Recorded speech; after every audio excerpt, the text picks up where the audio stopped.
empezar para ver qué.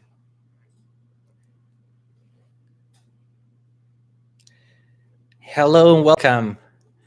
Welcome to another live session of Write for Animation, our Q&As. We're gonna try to do this more often because we see a lot of you are interested in learning about storytelling in animation, and something that is vital for a good animation career is a short film. So we're going to take any kind of question about screenwriting, animation, the industry, and anything that's on your mind.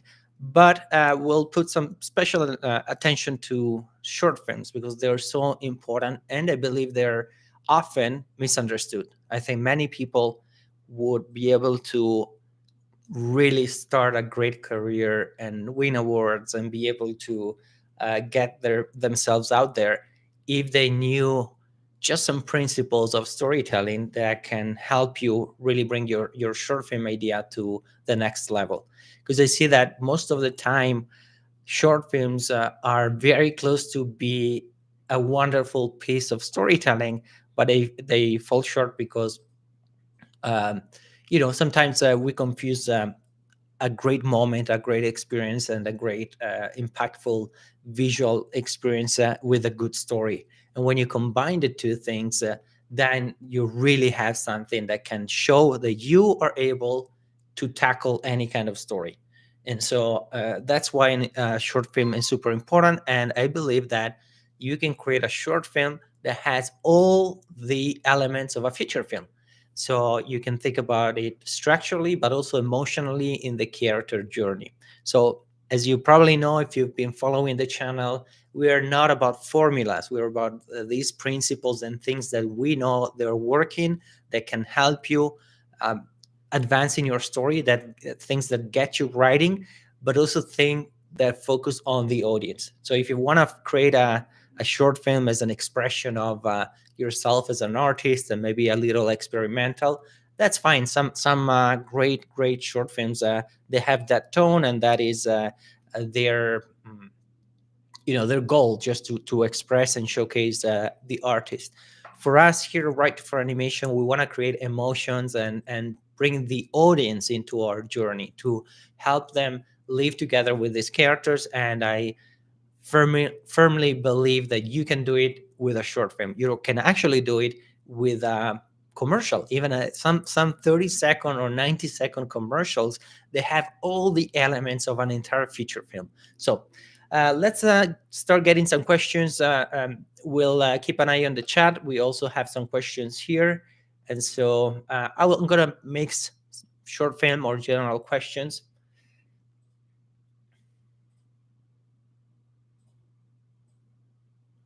Okay, I love this question. Can anyone be a writer? Do you have a pulse? You can be a writer. Now, I'm kidding, but at the same time, I believe that we all have everything that needed to create a story, to become a storyteller, because we live our lives through stories. The stories we tell ourselves, the story we watch on the screen, the stories that we live ourselves. If you think about anything you've done personally that was worth it, something that maybe you overcame, a struggle, something that moves you to think about how society could be better, uh, all those are storytelling elements. And so the problem that I see a lot with many of you, many people that are trying to create stories, especially in animation, is that you might think that a screenwriter has this inspiration coming from above, where you can just come up with story ideas, they're gonna be good. And that has a lot to do with um, what many call the gap. I remember this beautiful interview um, of Ira Glass. I think that's his name, and hopefully I'm pronouncing it correctly. And he talks about the idea of the gap between your taste and what you see on the screen. And that has been something that I've noticed is keeping people away from screenwriting, because they compare themselves to what they see on the screen. So let's unpack that for a moment, because what you're looking at the screen has nothing to do with the process of writing and how good you have to be as a writer. Because you're looking at a finished product that has gone through so many iterations throughout the process in the writing mm, part of the process, in pre-production, then through production, then the acting, the editing, composing, color grading, going back to even other steps of the process that are super important, blocking, layout, all those elements, they are enriching the story. Plus you haven't seen all the cuts of the film that didn't work. And so comparing your work, what you write on the page, to what's on the screen is not fair. You're not being fair with you. If that is it's kind of instinctual. I experienced this anytime I see something good, but I started doing something that helped me so much, and it was um, observing something great on the screen. You watch a film. For me, I experienced that with many Pixar films, let's say. And instead of saying, "Oh, I would never be able to write something like that," I changed that. I turn it around, and I make that an inspiration. And then the more you advance in the industry, the more you get exposed to watching early versions of those films. And so you start seeing an animatic, which is this story reel with storyboards that you can see. um, it's a representation, a very rough representation of the film that you might be familiar um, with if you're working in animation, or if you've seen some of the behind the scenes. Sometimes you see the deleted scenes are just these storyboards that are animated with temporary voices and some sound effects. They are not final, but they give you a sense of the story. So the more you see those, the more you understand that those movies are rough at the beginning. Those stories are not polished. Many of those things that they seem like a genius, like a strike of genius, that you say, how would the were how were they able to think about something like that? Things that seems like when you look at them, they seems like they were meant to be there. Well, I can guarantee you that those things were completely random at the beginning, and then the more you write and rewrite, you start finding the connections between all those elements, and until you get to a point where everything feels like it's meant to be there.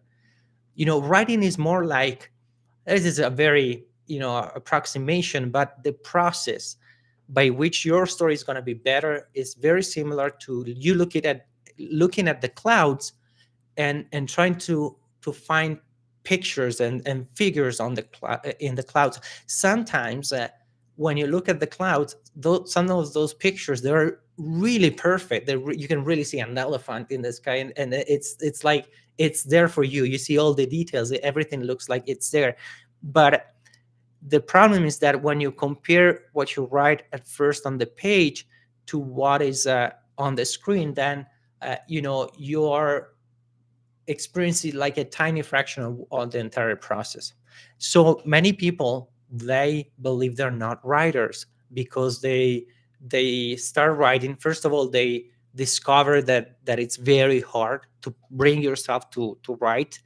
And the second is that the first thing that you see on the page, you look at it, you read it, and you think, oh boy, this is the worst possible thing that anybody in the entire world, in the history of humanity, has ever written.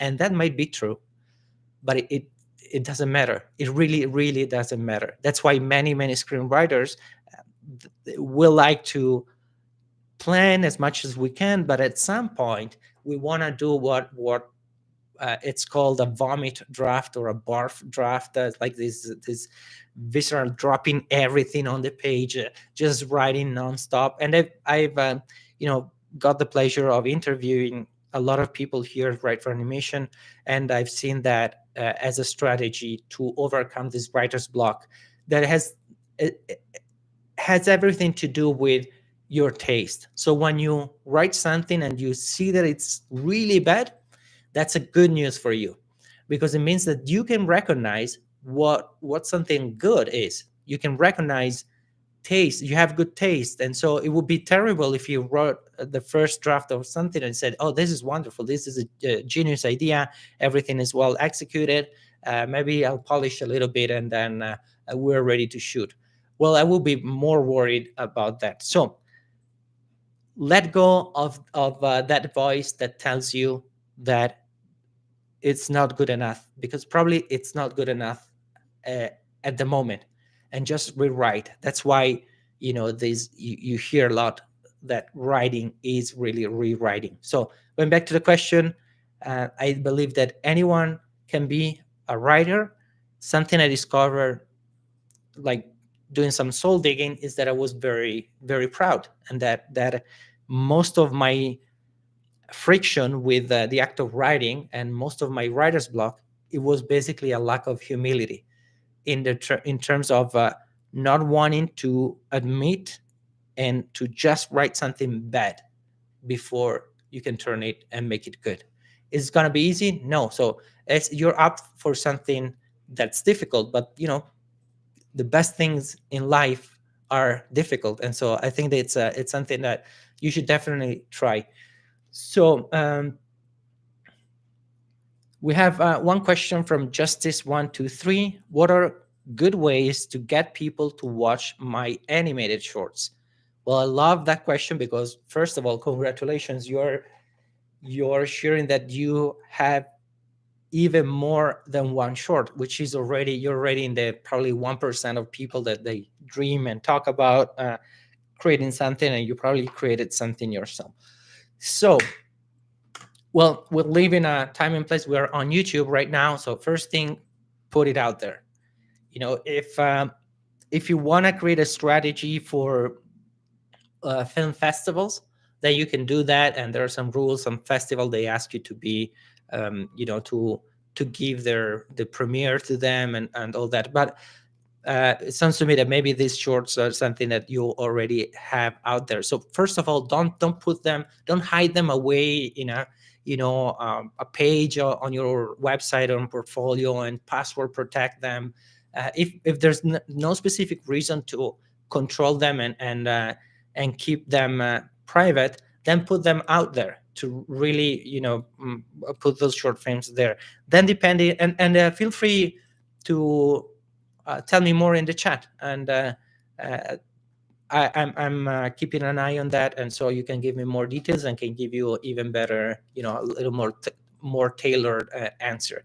But if you have a bunch of short films, if they're already on YouTube and then nobody's watching them, it has to do not necessarily with the quality of the short film. We've learned a lot, and we're still learning. We have a lot to learn as a team about YouTube. YouTube is weird. We had I had a book that was a children's book that I put out on this channel, and then I moved it to another channel because it was basically skewing the algorithm because it was a kids show, and then we want to create material for professionals like you in the industry, and so I decided to put it out there. So on the main channel, it had like 70,000 views, and then I posted it somewhere else. I think it has 5 views. So it's the same thing. So the same story, same asset, everything. So there are many variables, and they might not have to do with your story.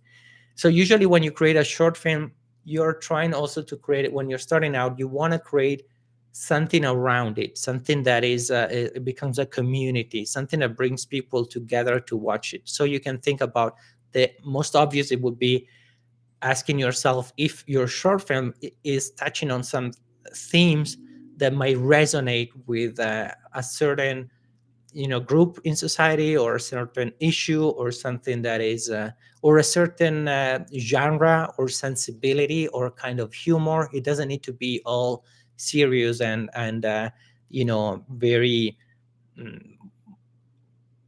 oriented towards some social issues. But if you do have that, then you can you can create this kind of sense of community. So that is where crowdfunding makes sense, when you want to bring people together to around this short film. I think social media presence, regardless of fitting or not fitting this specific category, is very important.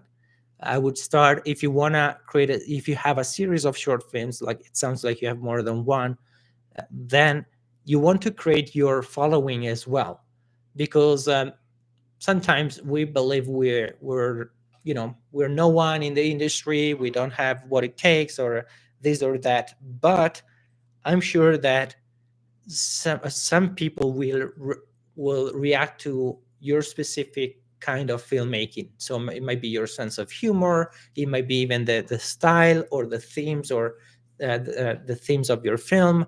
And so try to bring that audience together, try to interact with them as much as possible, and then try to put it out there, not only on online, but maybe you can start building a mailing list where you start maybe people that love the first short film. You can create behind the scenes videos, try to have give people something to talk about. And so tell me more about it in the chat. I can get it even more specific. And I love the answer from Lollipop Man. Make them good. That's definitely something that it's a must. But even if it's something good, you have to package it. You have to be able to talk about it. And sometimes I've seen a lot of short films creating a buzz in the industry because they were able to share about their short film with the right angle. So, and it doesn't need to be something that has to do with something sad, or needs to be about war, or a social thing. I remember one that was our short film short film that I'm co-producing. We're sharing that it's gonna be done in with traditional 2D animation, and it's not about a social issue. It's not about something that it's very specific in that term, but it is special that it's hand drawn and 2D. It's called The Piano, and that was part of the crowdfunding campaign. We had people as a co-executive producer, Tony Bancroft, other people from studios that they were celebrating the fact that it's going to be hand drawn. So that could be one take. So let's see, another question from LMA Productions. How do I create my character's personality even if they're the opposite of myself? That's a great question. Let me take a sip of water and we'll answer that.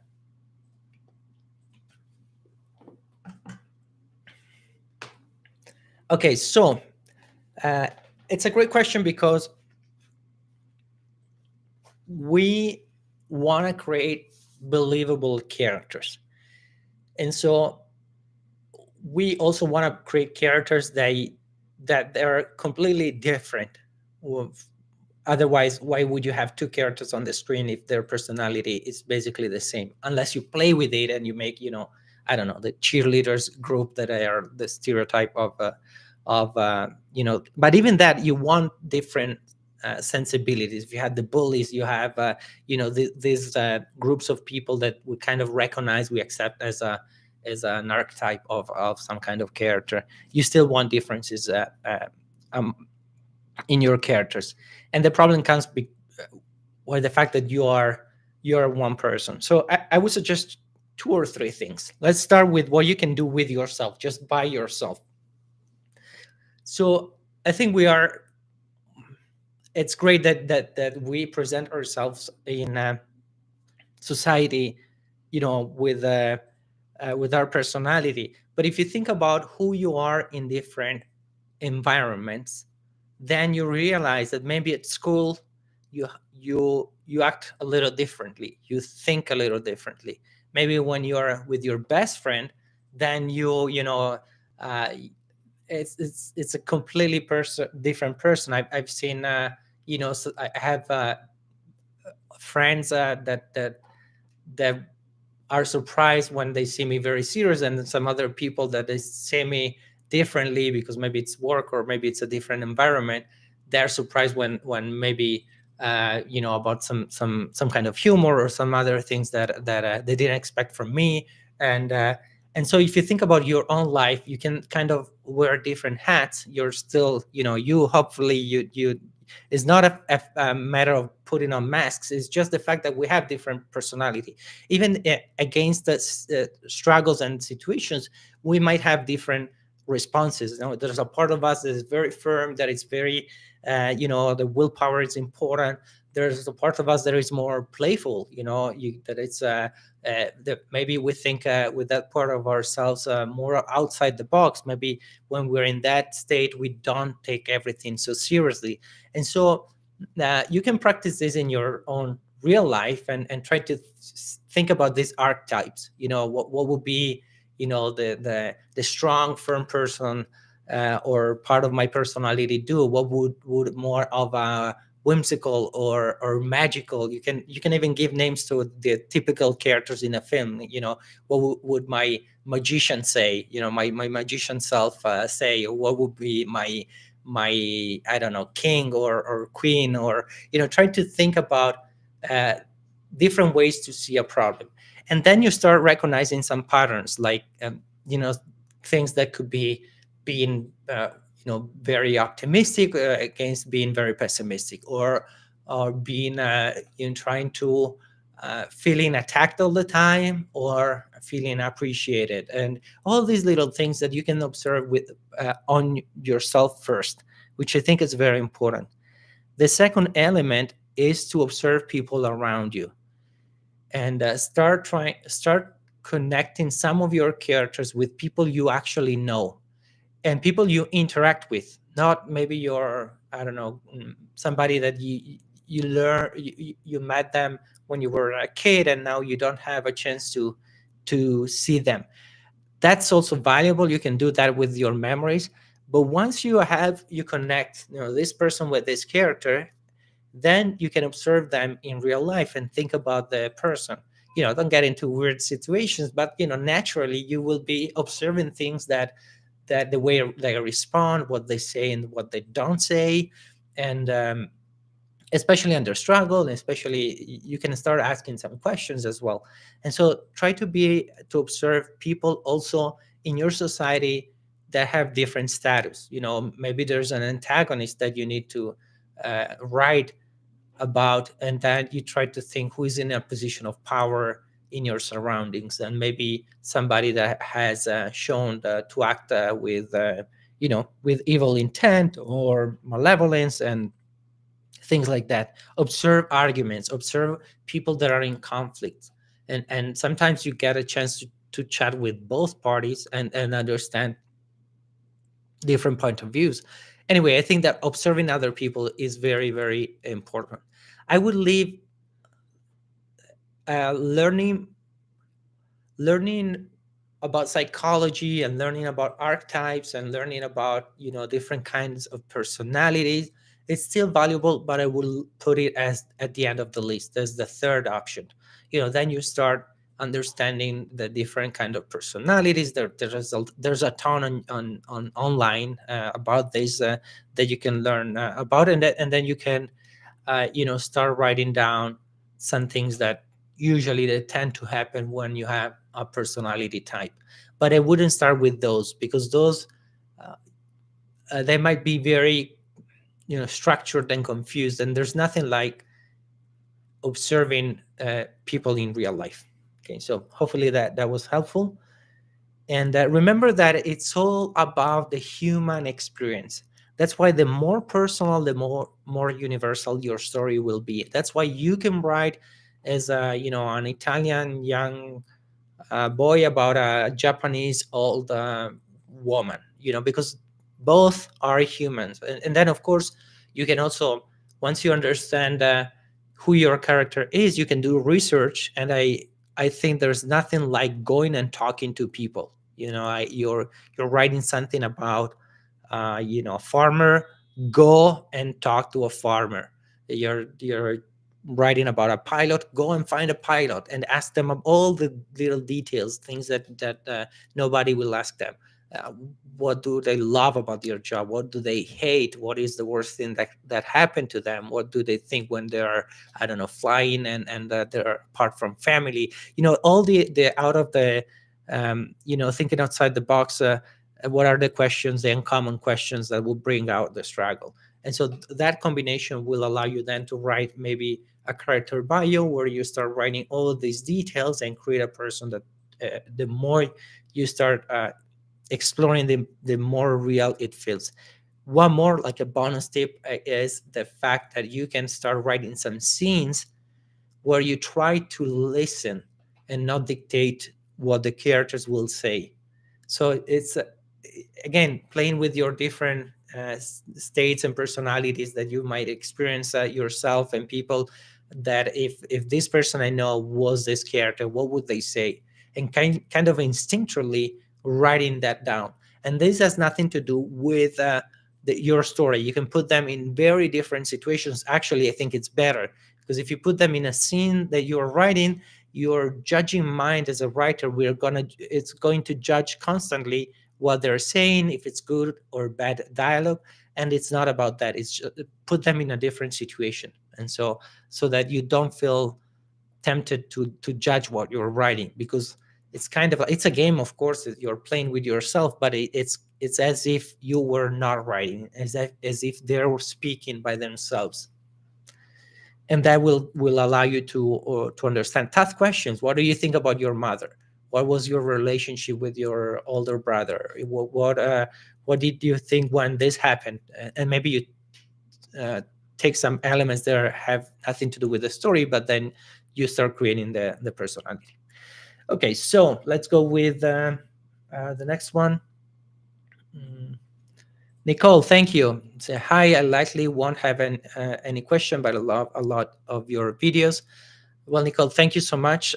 Just want to share that this is a team effort. I'm the face of this, but it's really something that we do as a team, and everything you see is because of the effort of the Write for Animation team. And I really appreciate your message. And let's go with Alstor, the Radio Demon. Is Adobe Illustrator a good way to first animation job? I'm not an animator, and I think that if you if you want to focus on animating, then you start deciding if your specialty is more, with 2D or CG, depending the role. There's so much in animation that you can specialize in a lot of things. But I would start with the principles of animation and thinking about 2D animation with the very core principles. I'm not an expert in the different softwares, and so I know Illustrator is great and for a specific look. I'm not sure if if you want to do 2D hand drawn, how easy that's going to be. Maybe someone else in the chat can jump in and tell us about it. So Justice 123, I think it's following. They're following up on the previous question, and they say, I have an Instagram account for my films where I try to interact with followers with polls and things like that. Are there ways I could use it to collaborate with other animators? Yeah, of course. I think that collaborations are super important, and you can start, maybe turning a panel idea where you have a story in 3 or 4 moments, and maybe start collaborating with other animators, depending on where your focus is. If it's about storytelling, maybe you can help others with their stories, and you can help them make those stories better and be part of different teams, and promote each other, and put yourself out there. And it's great what you're doing, posting and interact with followers, polls, and things like that. It's a matter of fact that you have to put yourself out there on social media to be able to share your work, and paying attention to what they say, the comments and things like that is important. You will find your tribe, I think. And don't feel free to explore. You might think that your style is defined by what you did before, but maybe you can explore something new, and you never know. So and please send me your Instagram account and or send us a DM, and then I will also take a look. And maybe you did already, but I'm terrible with catching up of messages. I mean, I do it regularly, but it takes me some time. And so we have another one. I do have one question, and that is it. And it's below. Okay, how can I have a completely different story idea? We shouldn't be the same concept, like what is happening at the moment. Trying to I want to make sure I understand.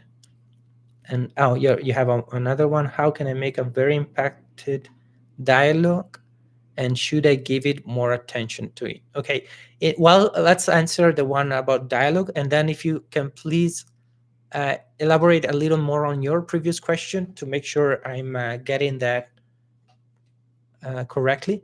So dialogue is very mysterious. It's not easy to um, formulate or create principles about good dialogue. Going back to the other questions we answered about characters, I think that the personality of someone shines through how they talk. And so again, it's kind of that three-step process. Start with yourself. Start paying attention to the thing that you say, and that the things that you don't say but you're thinking.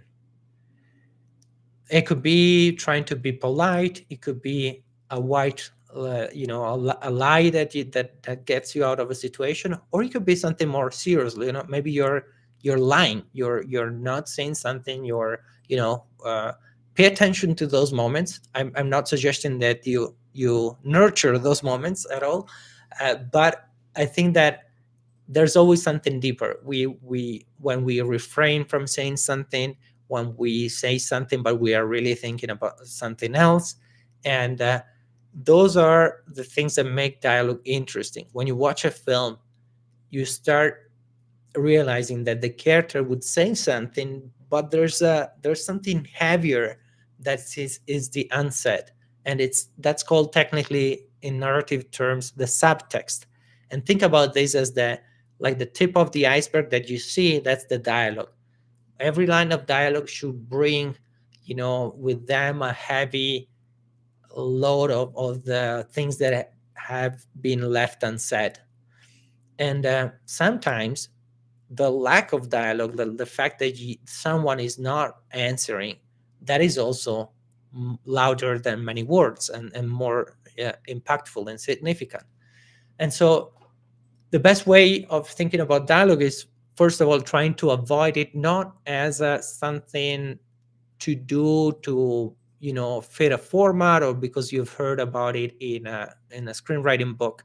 Usually behind this kind of screenwriting rules there is a principle, and it's much more important to understand what's behind it than to just execute the idea. So the idea of refraining from putting things on words in dialogue is that then you might find other ways that are visual, that they speak even more, and start observing how people have dialogue without talking.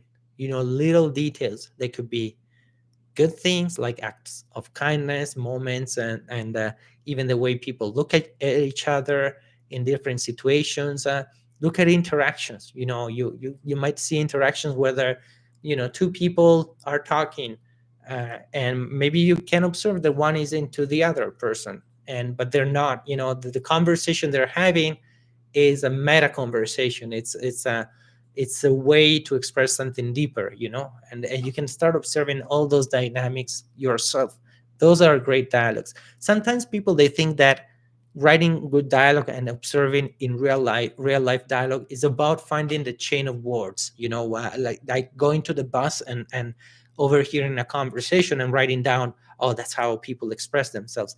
It's not really about that. That comes later. The most important thing is the dynamic. A dialogue is always like a boxing match. There's always conflict. If there's no conflict, the conflict should be in the subtext. and or it should be like super quick, or even, think about buddy movies. Usually you think, okay, a buddy movie is two buddies on a journey, so they're friends. They will have some moments where they are against each other, but that's a moment in the film. But if you pay attention to the entire film, you'll realize that 99% of the time they are actually technically fighting. They're actually expressing very different ways of seeing the world, even if they're friends. And so that could be a great way to start understanding that dialogue is really action reaction, and it is a conflict all the time. And what else? Yeah, I think that is uh, then later, as a third element, similarly to what we did before with the characters, then you start observing how people express themselves. You talk one way, but then you see people in different situations. They have different ways of expressing themselves, and some things that are recurring, and some things that they say that express who they really are.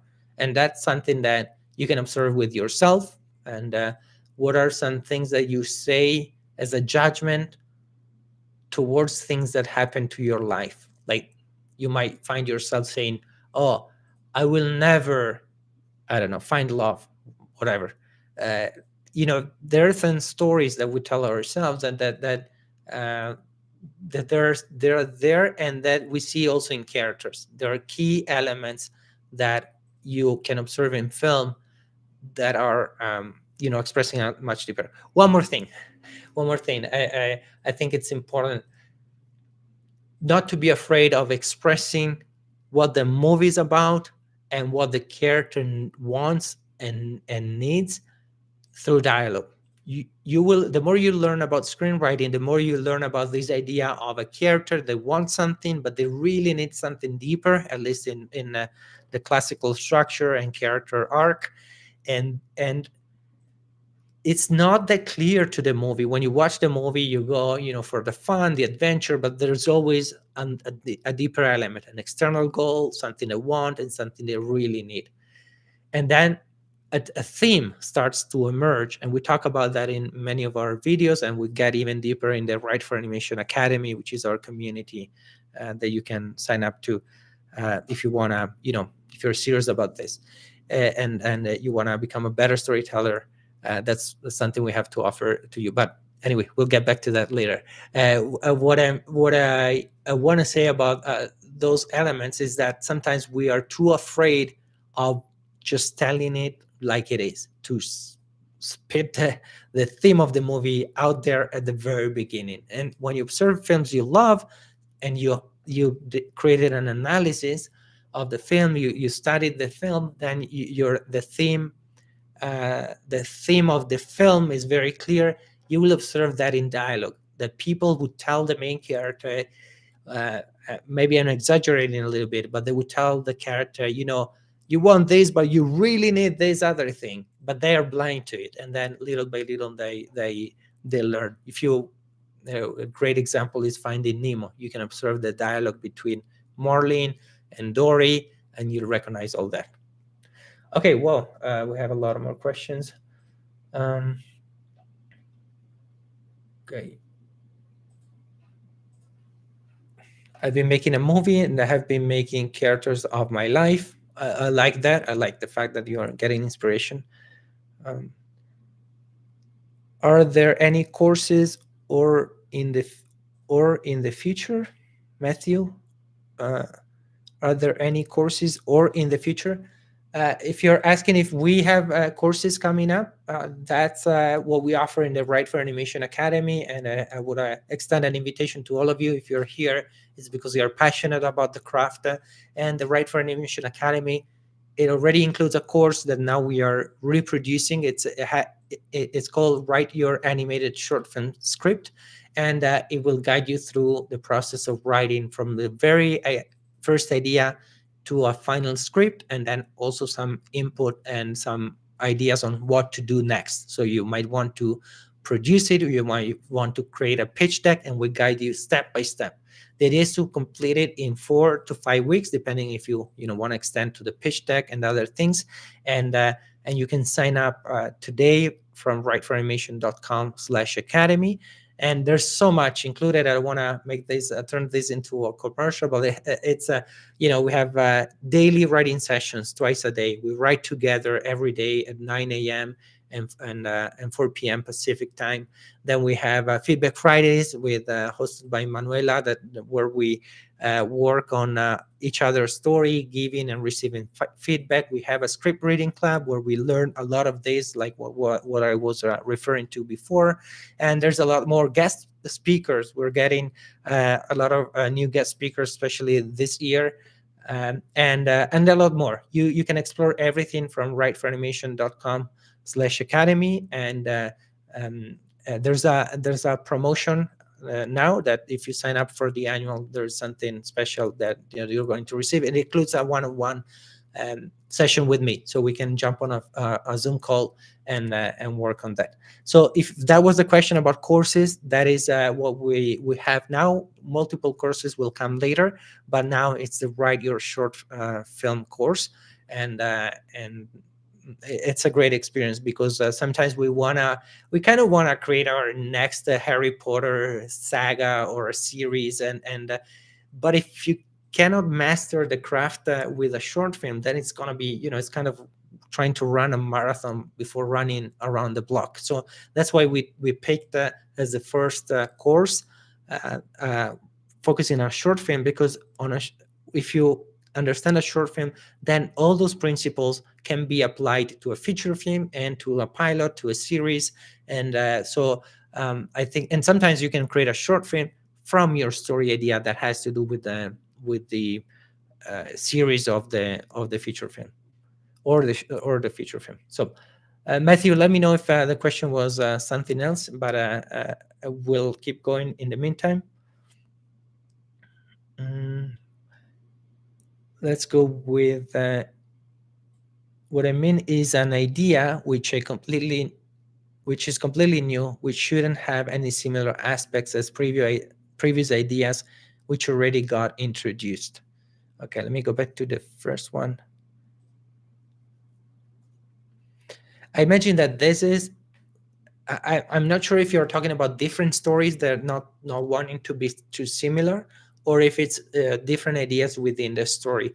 So you do want to, put your ducks in a row in terms of the structure of a film should be a crescendo of events, ups and downs, but the difference between the positive and the negative start increasing. So by the ending of the film, you want people on the edge of their seats and being very engrossed in the film.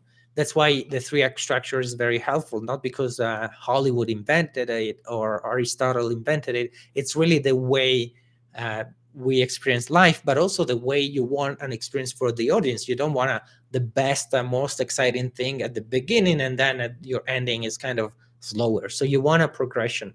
And one problem that might be what you were referring to is that sometimes it's more of the same, and we only change a little bit of the intensity. So it's like a video game where you have some weaker enemies, and then there's the first big boss, and then there's a slightly stronger enemies, and then a slightly stronger big boss, and you cycle that and from beginning to end. That happens a lot with films that have to do with a journey. And so you have the character, they leave their especially in animation, when I read new scripts and of new writers, there's always some, when it's a journey, sometimes the trap is to have the character starts in one place, and then they need to travel across a land and get to the other side, and in between you just have a bunch of episodic elements that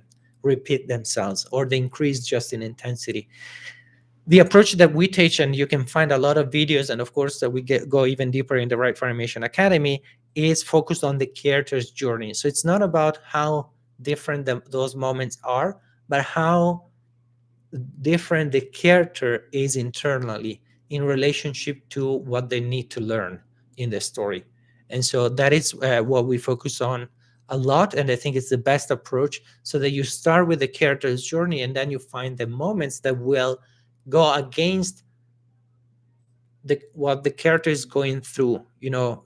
Things like, what is the worst thing that can happen, not about what can happen externally, because the world is going to end. Okay, there's nothing worse than that, or they're going to die. But if they don't really tap into what the character needs to understand, then it's very generic. And so we want to create those moments to tailor those to the character. And then that's where the beauty of that. Then you will brainstorm and find different ways, but first establish what kind of moment you need.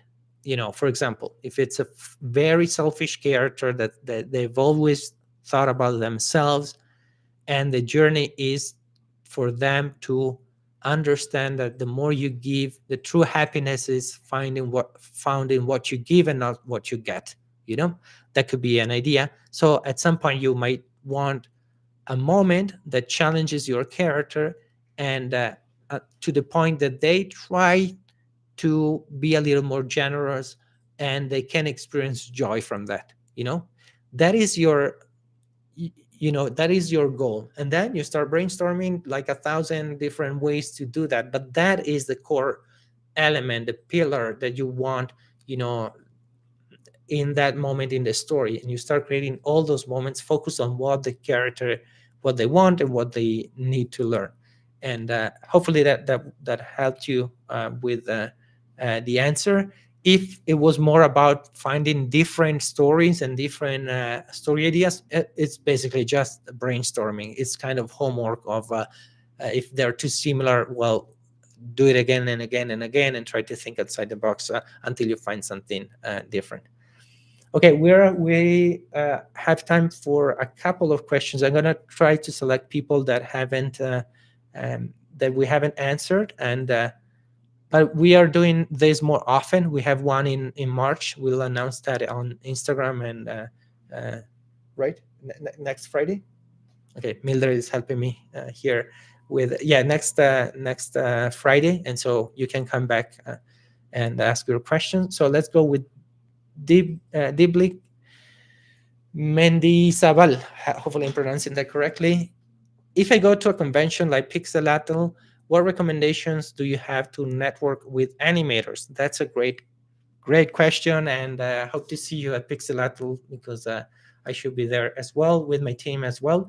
And I think that first of all, congratulations, because that is for all of you. Go to festivals. Maybe you're maybe you're Mexican, and so you go to Pixelatl, but try to find your local festivals. All of you, the closest festival, and attend those. They become magical sometimes when they're small. Pixelatl is growing and growing, but there are sometimes small festivals and people that want to go to the big ones. And I think that they're always an environment of intimacy, and more like a smaller festival can allow you to get deeper interactions compared to a crowded big festival. So what are the recommendations? So first of all, prepare with what is your goal. What would be a good outcome for this event? Maybe write it down.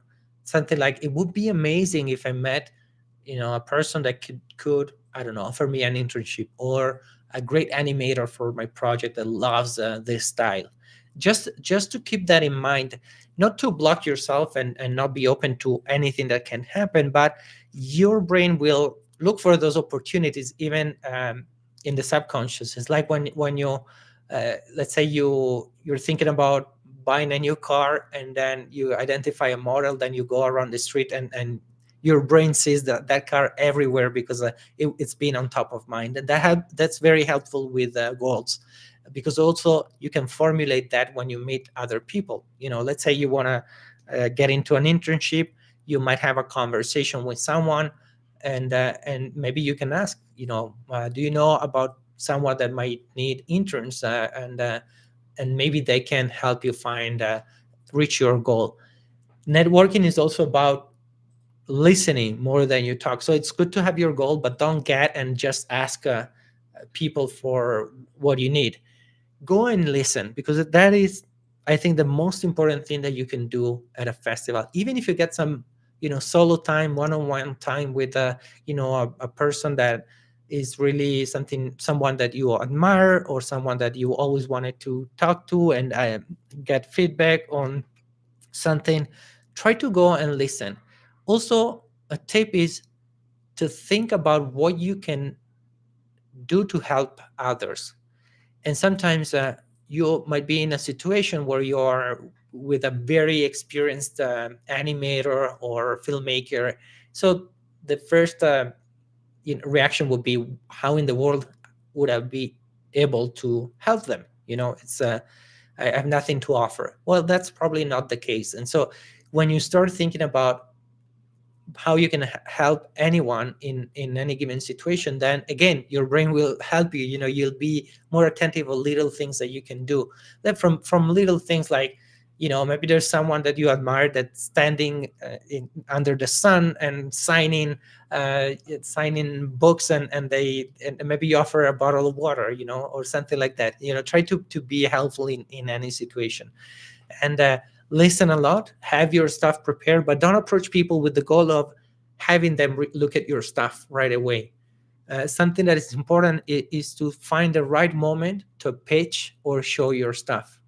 Because sometimes I go even at Pixelatl and other festivals, and people approach me, they like almost it's almost, hi, can I pitch you my story? And it's like, well, let's start a conversation, because I want to understand why you're pitching your story. I also want to get to know you. What is the inspiration behind the story? What are you looking for? Are you looking for feedback? Are you looking for maybe a producer to help you, or a way to fund it, or maybe to find some grants? And try to establish this relationship first. Also, don't be afraid of starting a conversation. Everyone at a festival, and I used to waste a lot of time, because I'm an introvert person, and I've been working on that, and it has been wonderful to just put myself out there.